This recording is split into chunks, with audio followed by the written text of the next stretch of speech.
ایک نقطے پر مرکوز ہوتی ہے اس نقطے کو کہتے ہیں مخصوص نقطۂ ماسکہ۔ طول ماسکہ عدسے کے مخصوص نقطۂ ماسکہ اور نوری مرکز کے درمیانی فاصلے کو طول ماسکہ کہتے ہیں۔ آئیے سمجھتے ہیں۔ مخصوص نقطۂ ماسکہ سے نوری مرکز کے درمیان کا فاصلہ، یہ طول ماسکہ کہلاتا ہے۔ عدسے کے ذریعے ملنے والے عکس کے اصول پیشکش محمد بلال۔ اگر شعاع وقوع محور خاص کے متوازی ہو تو شعاع منحرفہ نقطۂ ماسکہ سے گزرتی ہے۔ آئیے دیکھتے ہیں۔ وقوع ہے اور یہ محور خاص، جب شعاع وقوع محور خاص کے متوازی آتی ہے، پیرالل آتی ہے، تب شعاع وقوع عدسے سے ٹکرانے کے بعد شعاع منحرفہ کے طور پر نقطۂ ماسکہ سے ہو کر گزرے گی۔ اگر شعاع وقوع نقطۂ ماسکہ سے گزرتی ہو تو شعاع منحرفہ محور خاص کے متوازی ہوتی ہے۔ شعاع وقوع اگر نقطۂ ماسکہ سے گزرتی ہے تو شعاع منحرفہ محور خاص کے متوازی ہوگی۔ اگر شعاع وقوع نوری مرکز سے گزرتی ہو تو کوئی انحراف نہیں ہوگا۔ آئیے سمجھتے ہیں۔ اگر شعاع وقوع نوری مرکز سے گزرتی ہے تو وہ بغیر منحرف ہوئے سیدھا گزر جائیں گی، یعنی کہ شعاع منحرفہ بالکل بھی انحراف نہیں کریں گی۔ یہ آپ دیکھ سکتے ہیں۔ عام طور پہ ہمیں پردے پر جو عکس ملتا ہے اسے ہم حقیقی عکس کہتے ہیں۔ یہ دیکھیے پردے پہ جو عکس ہے وہ حقیقی عکس ہے، اور آئینے میں جو عکس نظر آتا ہے وہ مجازی عکس ہوتا ہے۔ آئیے اب ہم محدب عدسے کے ذریعے حاصل ہونے والے مختلف عکس کا مطالعہ کرتے ہیں۔ پہلا، اگر جسم لامحدود فاصلے پر ہو تو محدب عدسے کے ذریعے بننے والے عکس کا مقام جو ہے وہ نقطۂ ماسکہ F2 کے قریب ہوگا۔ اس کے ذریعے ہمیں جو عکس حاصل ہوگا وہ بہت ہی چھوٹا نقطۂ نما ہوگا۔ عکس کی نوعیت جو ہے وہ حقیقی اور الٹا ہوں گی۔ آئیے ہم سمجھتے ہیں۔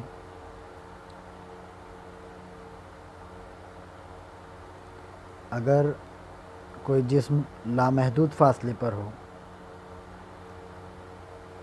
تو اس کا بننے والا عکس نقطۂ ماسکہ یعنی کہ F2 پر بنے گا، اور وہ بہت چھوٹا ہوگا، نقطۂ نما ہوگا اور حقیقی ہوگا اور الٹا ہوگا۔ دوسرا، جسم کا مقام 2F2 سے پرے، اس کے ذریعے بننے والے عکس کا مقام جو ہے وہ F2 اور 2F2 کے درمیان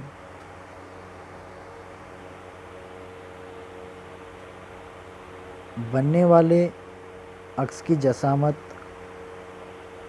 چھوٹا، عکس کی نوعیت حقیقی اور الٹا۔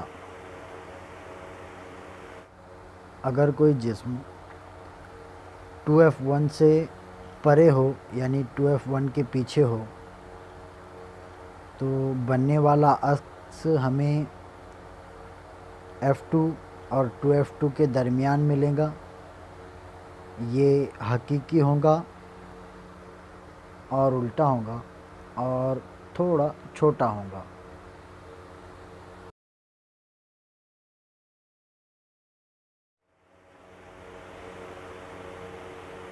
تیسرا، جسم کا مقام 2F1 پر محدب عدسے کے ذریعے حاصل ہونے والے عکس کا مقام 2F2 پر، اس کے ذریعے جو عکس بنے گا وہ جسامت میں مساوی ہوگا، یعنی کہ جتنا جسم ہوگا برابر اتنی ہی جسامت کا عکس ہوگا، اور بننے والا عکس جو ہے وہ حقیقی اور الٹا ہوگا۔ اگر کوئی جسم 2F1 پر موجود ہو تو اس کے ذریعے بننے والا عکس ہمیں 2F2 پر حاصل ہوگا۔ اس کی جسامت جسم کے مساوی ہوں گی، یہ حقیقی اور الٹا ہوگا۔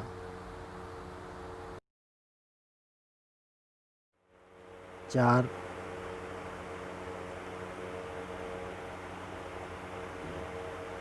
F1 اور 2F1 کے درمیان جسم کا مقام اگر ہو تو بننے والا عکس 2F2 سے پرے ہوگا۔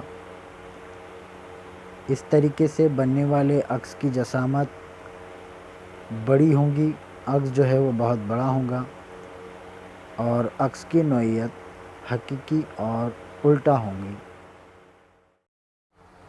اگر جسم F1 اور 2F1 کے درمیان موجود ہو تب بننے والا عکس ہمیں 2F2 سے پرے ملے گا، جو جسم کے مقابلے بڑا ہوگا اور حقیقی اور الٹا ہوگا۔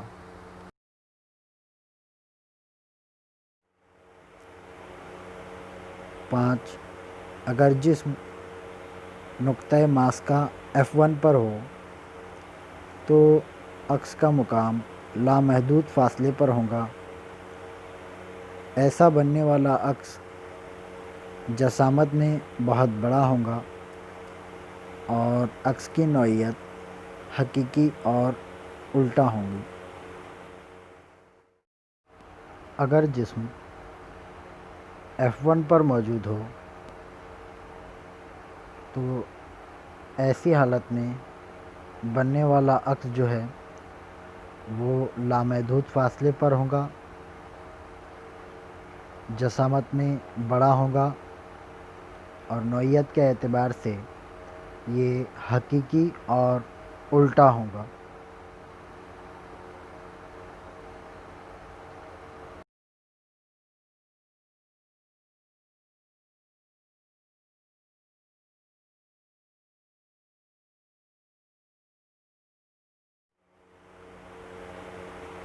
چھ،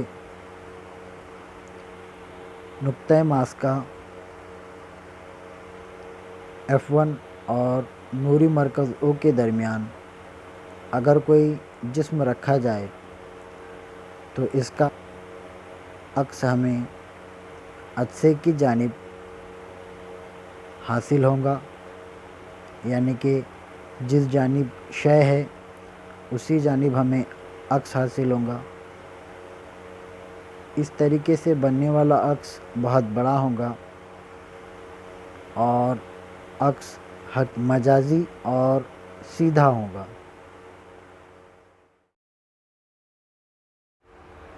اگر کسی جسم کو نوری مرکز اور نقطۂ ماس کا F1 کے درمیان رکھا جائے تو بننے والا عکس جسم کی ہی جانب بنے گا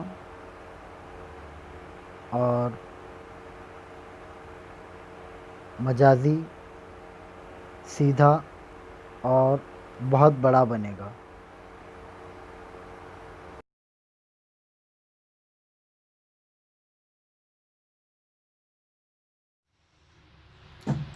آئیے بچوں، اب ہم مروجہ علامتیں یعنی کہ سائن کنونشن سیکھتے ہیں۔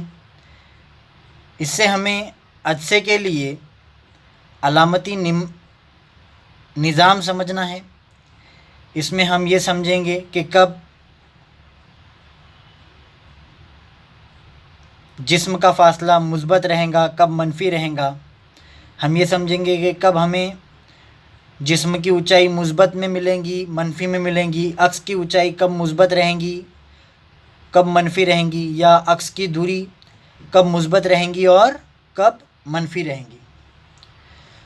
آپ نے اکثر ترسیم بناتے وقت اپنی ترسیم کاپی میں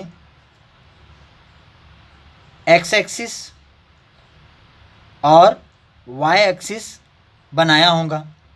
ہم انہی کی مدد سے مروجہ علامتیں سیکھیں گے۔ اگر ایکس ایکسس اور وائی ایکسس کے مبدأ کے مقام پر ہم عدسے کو رکھتے ہیں تو جو جسم ہوگا وہ ہمیشہ عدسے کی بائیں جانب ہوگا۔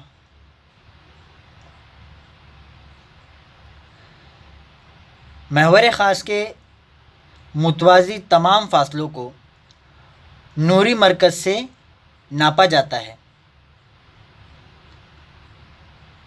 نوری مرکز کے دائیں جانب ناپے گئے سبھی فاصلے مثبت مانے جاتے ہیں۔ آپ کو پتہ ہے کہ یہ نوری مرکز رہے گا یہاں پر عدسے کا، اور اس کے دائیں جانب یہ جو حصہ ہوتا ہے ایکس ایکسس کا، یہاں پر جو قیمتیں ہیں یہ مثبت میں رکھی جاتی ہے۔ اس لیے عدسے کے اس جانب جتنا بھی فاصلہ رہے گا وہ مثبت میں ہوگا، اور اسی کے ساتھ ساتھ عدسے کی بائیں جانب اس طرف جو قیمتیں ہوتی ہے وہ منفی میں ہوں گی، یعنی کہ جسم کا جو فاصلہ ناپا جائے گا وہ منفی میں ہوگا۔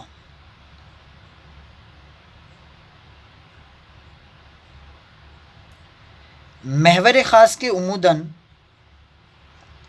اوپر کی جانب جو فاصلے ناپے جائیں گے جسم کی یا عکس کی اونچائی جو بھی ناپا جائے گا وہ مثبت میں رہیں گا، کیونکہ ہم اچھی طرح سے جانتے ہیں کہ وائی ایکسس میں یہ جو اوپر کی جانب جو قیمتیں ہوتی ہے انہیں ہم ہمیشہ مثبت لکھتے ہیں، اور اسی طرح نیچے کی جانب محور خاص کے ایک عدسے میں محور خاص کے نیچے کی جانب جو قیمتیں ہوں گی وہ ہمیشہ منفی میں ہوں گی۔